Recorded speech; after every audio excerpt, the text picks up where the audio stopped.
Okay na tayo, ha? Okay na yung kamay. Okay na yung balikat nyo. Ay, balikat nyo.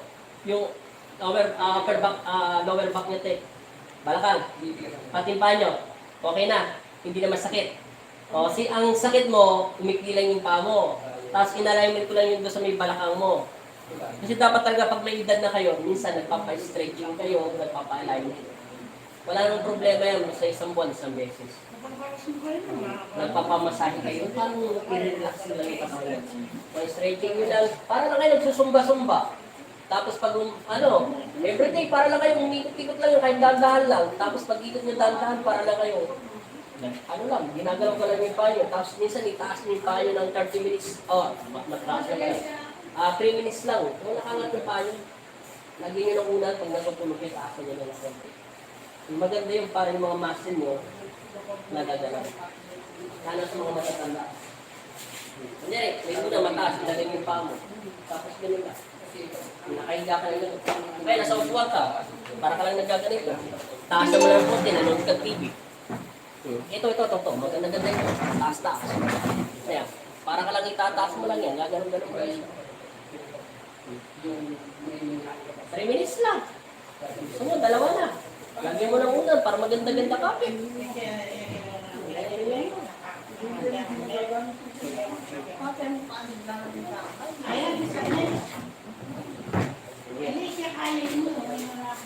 Tatay, nakikita lang ko lang doon.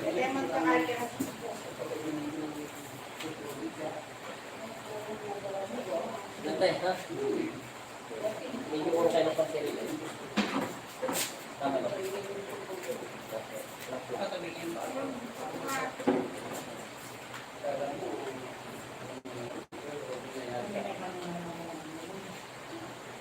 Hindi, gangan lang.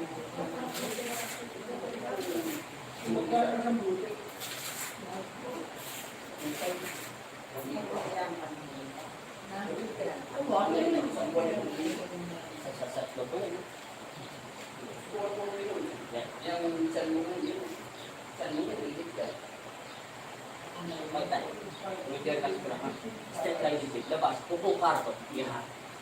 Relax lang. Lipat. Oh, mula.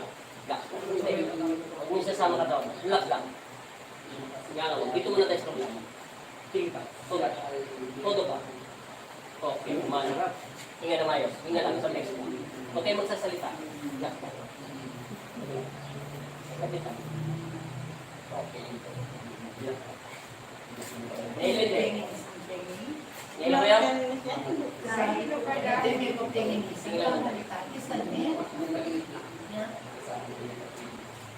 Ganyan lang. Relax.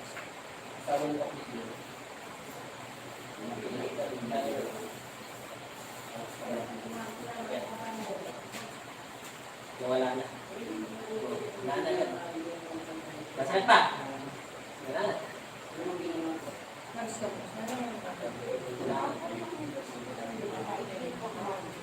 Ayos din katagal mo na rin. Dahil na sa nangyayari sa trabaho niya. Baka pa siya nung nakakot sa pagiging sa pagiging.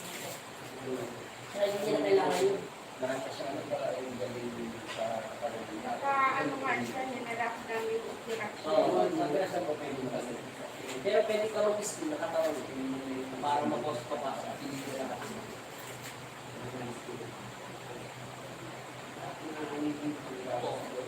Gana.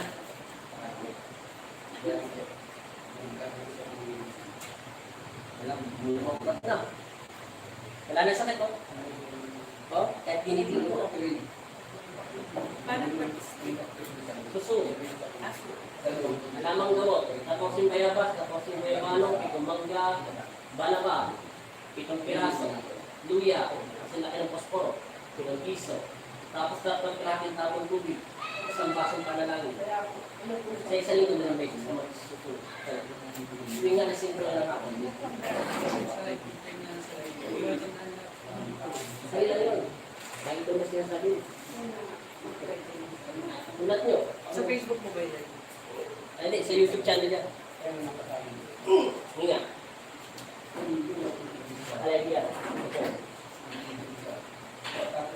din po yan, para-reviewin namin yung May paramdam tayo. May paramdam mo. Wala na?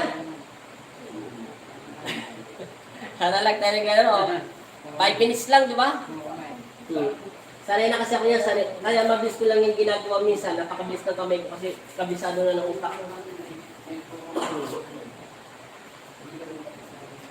Wala na sakit yan. Wala na siya sakit sa balikat. Kanina, hawak pa lang. Nasasaktan na siya eh. Nawala na. Ilan years niya nasakit yan? Okay na. Wala na talaga. Galaw nyo. Leg nyo. Wala na. O, lagyan nyo na lang yung ano. Salamat sa inyo, ha? Wala na. Tapos na agad tayo. Okay, nanay. Hindi na kayo nahirapan. Tayo, nay. Tayo. Okay na. Tayo, tay. Okay na. Salamat na kayo. Isusabihin ko na lang, tapos isulat nyo, may papel naman ako dyan. O, shoutout nyo yung taga ano. Saan ba kayo? Imos. Imus Cavite po. O, mega shoutout taga Imos Cavite dyan. Imus Cavite. O, salamat. Okay na yung pagtayo nyo. Kayo tayo, wala na sa balikat nyo. Salamat dyan sa taga Imos Cavite. Mega shoutout po. Shoutout sa lahat na nanonood dito sa YouTube channel natin. Sir, saan po lugar nyo? Guagua, Pampangas, Como. I-search nyo po. Ay. Sabihin ko na lang. Search nyo po yung Guagua, pumunta kayo sa Google Map. I-search nyo si Apo Andiel Gamutan. Apo Andiel Gamutan. Lalabas po kami. Guagua, Pampanga. Barangay Escomo. O, salamat po. God bless. Thank you.